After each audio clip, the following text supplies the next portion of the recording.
tree timokupaipa namo asi mutuyu aunionerivipo takabatane Forest Commission of Zimbabwe zvakare nedefense of the environment kudzoreredza nekuwandudza masango echitarisa dzimba dzadikani miti para every minute asi pachaipo umwe chete anodzoreredza kumwa zvavo.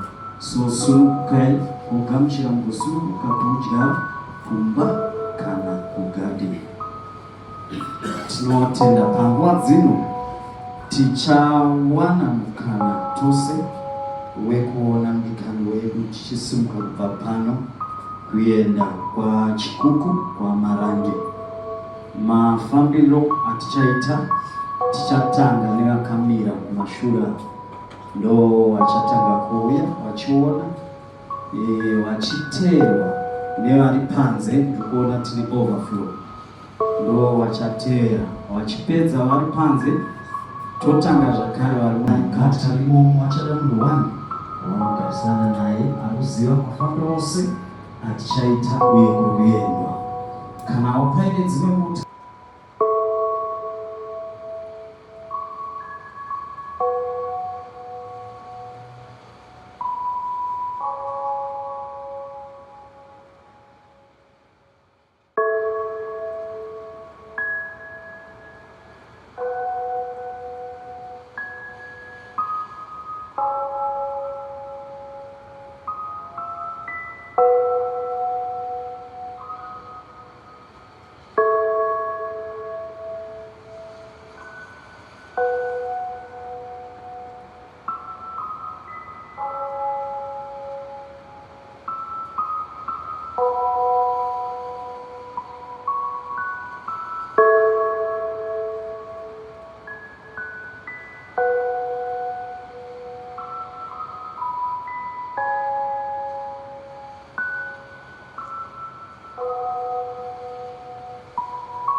Thank you.